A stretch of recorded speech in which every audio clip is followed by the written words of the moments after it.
Hey guys, Witchblade Colt here. I thought I'd bring you a let's play of one of my favorite games of all time, Castlevania Symphony of the Night. This is one of the first games that really got me into RPGs and sort of action RPGs. I mean, this game is legendary. I mean, you can't really be a hardcore gamer without at least having heard of this game. This is the game that sort of kind of solidified that whole action RPG adventuring genre. You know, it's where the term Metroidvania basically comes from, is this game. So, just a little history of the game with me. I've probably beaten this game about 16, 17 times. It was one of the first games I owned on the PlayStation. Played it to death. I've actually bought 2 copies of this. I had an original copy. I think it got stolen, or I lended it to somebody and they never returned it or something. Then I bought the Greatest Hits edition. So I've actually bought this game twice. I even actually no, 3 times, because I convinced a buddy of mine to buy it on Xbox Live Arcade because I was just like, dude, you have to play this game. This is like the best game ever made. It's not the best game ever made, but it's definitely one of the best. It's one of my favorites. I think the only other game I played even as close to as many times as this game would be Metal Gear Solid. Also PlayStation. I've played Metal Gear Solid a bunch of times, and who knows, maybe I'll do a Let's Play of it. But right now, we're going to play some Castlevania. Now on this one, I beat the game as Alucard here. Still haven't gotten all the stuff. This is it's saved right outside Dracula's castle, or not Dracula's castle, but the upside down Dracula fight. So, you know, I need to get the rest of it and then resave so I can get the full completion. But got basically everything. I started doing a Richter run through. Haven't, surprisingly, as much as I played through this game, I never played through as Richter. I just never did it. It just never, like, I'd play the game, I'd beat it, and then I'd be like, alright, I'm cool. I've scratched that itch. Just kind of walk away. So that may be something we'll go to if we beat the game again. Definitely going to do the Upside Down Castle. But right now we're just going to do a new file.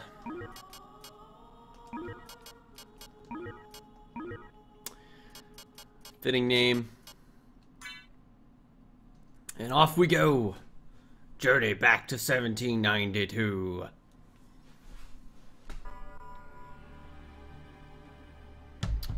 Man, I remember even back in the day when this game first came out, I remember watching this opening sequence and being like, man, they could do better. This is, yeah, just look at this. This is all pre-rendered. I mean, this is, back in the day, this was bad. Like, this was just like, wow, really? This is the best you got? Come on, guys, you can do better than this. But, you know, whatever. I love the untextured walls. You can see like the polygons like clipping near the bottom of the castle there. Yeah, it's good times. One thing everyone always talks about in this game is the music and the atmosphere.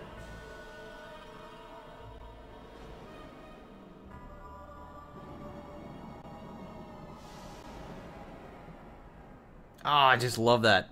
I even had to shut up so you guys could hear that. That's so good. Woo, loading screen. Moving it around. Now, this game is a direct sequel to a game I think was on Sega Saturn? Please don't crucify me, because I do not remember off the top of my head, but Rondo of Blood, Dracula X. You played as Richter Belmont.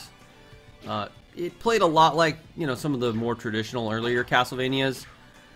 I heard once that someone compared it to a more modern version of Dracula, or not Dracula, but of Castlevania 2.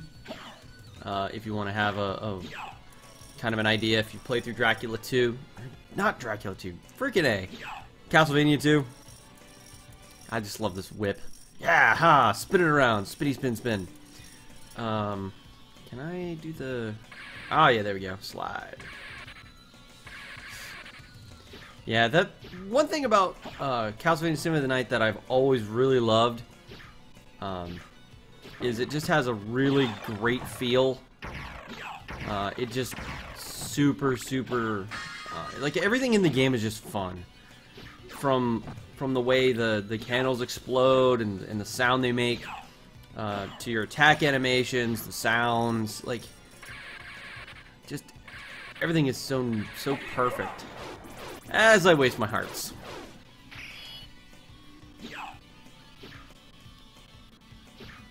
So yeah, this is a really good game. Like it just, I think that's one of the reasons why I've played through it so many times. Watch me just fail at that jump. Is just due to how good it feels. Like it just feels great to play. Feels great to experience. Oh, I wish it had wall chicken though.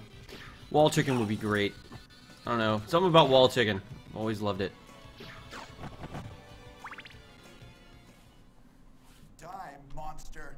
You don't belong in this world. It was not by my hand that I'm once again given flesh. I was called here by humans who wish to pay me tribute. Tribute? You steal men's souls and make them your slaves. Perhaps the same could be said of all religions. Your words are as empty as your soul. Mankind ill needs a savior such as you. What is a man? A miserable little pile of secrets. But enough talk. How about you? That is probably one of the most infamous line reads in all of gamedom. That really terrible Dracula read. Enough talk. How about you? Oh boy.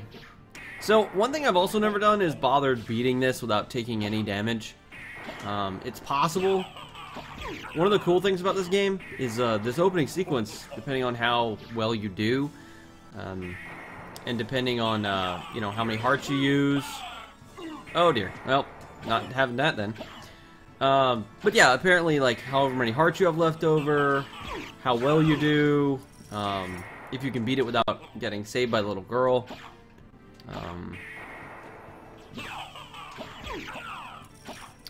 It will change the way the game plays out. So I don't have that information off the top of my head right now.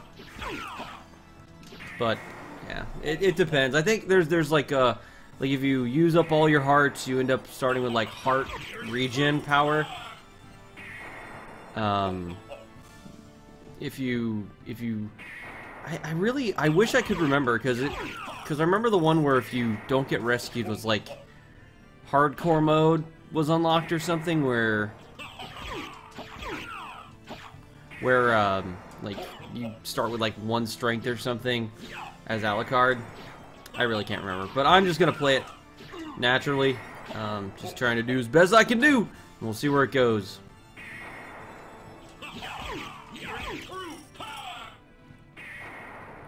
This first part's not very hard. I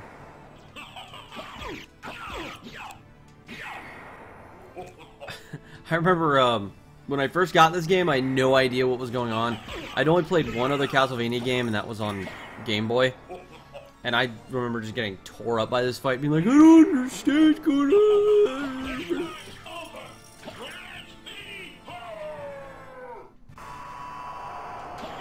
Freaking Dracula. Ah!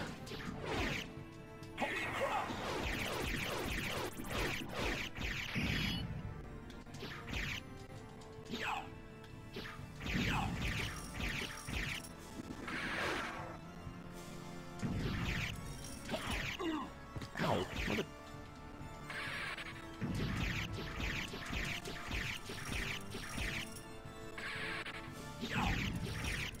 Suck it, Dracula!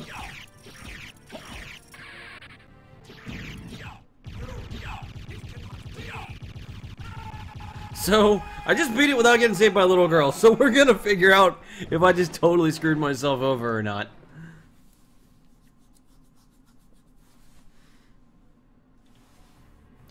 It was Richter Belmont, the legendary vampire hunter, who succeeded in finally ending the menace of Count Dracula, the Lord of Vampires, who had been brought back from the grave by the dark priest Shaft. However, one night 4 years later, under the glare of a full moon, Richter mysteriously vanished. With no idea of where to begin her search, Maria Renard set out to look for him. It was then that fate intervened. Castlevania, the Castle of Dracula, which is rumored to appear once every century, suddenly materialized from under the mist, as if to show her the way.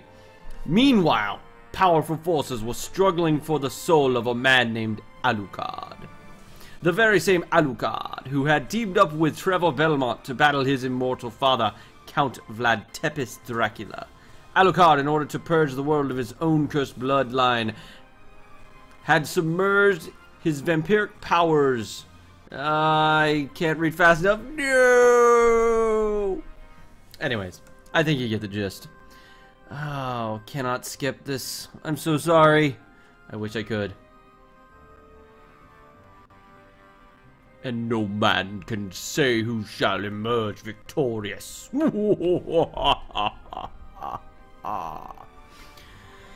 boy.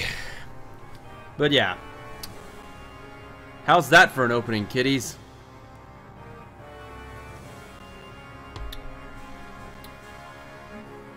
As far as intro sequences go, I actually have to say that's a pretty good one, I think, minus the scrolling text. But I do think it was definitely a good decision to put the scrolling text after a fight sequence. Although they could have done better with the not terrible 90s CG. Alright, let's have a look at my stats here. Everything looks normal. I don't feel different.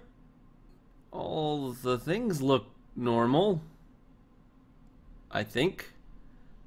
Are those stats supposed to be like that? Maybe? Oh well, time to find out what's going to happen. I'm definitely gonna have to look this up later.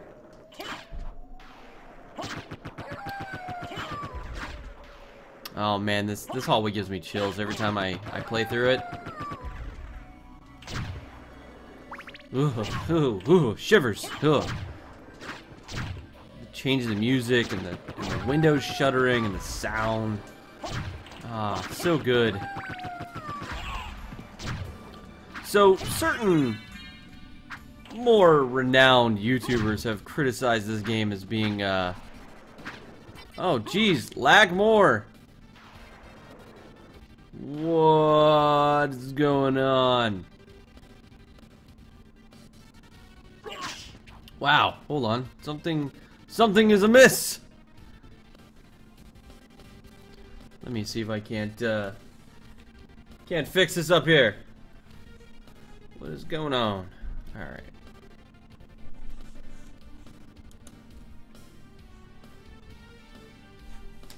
All right, that was weird. All right, we're back. So, ow, mother, stupid bats. Okay, so some more famous YouTubers have oh, there's my wall chicken. Have noted that this game is much what do they say, easier than other Castlevania games. And yes, it is true. This game is definitely not by any measure difficult. I mean, you're the freaking son of Dracula. I mean, there isn't really much you can't do. But, I don't know. This game just has such good feel to it, though. Like the way, like I was saying earlier, like just simple things like moving around just feels great. Yeah, it's just, this game is just so good. So, I don't know. I also like that you start out being like a total stupendous badass. Just being completely unstoppable, murdering everything in a single hit. Like, it's just good times. Aha, wall chicken. Haha. Wall chicken.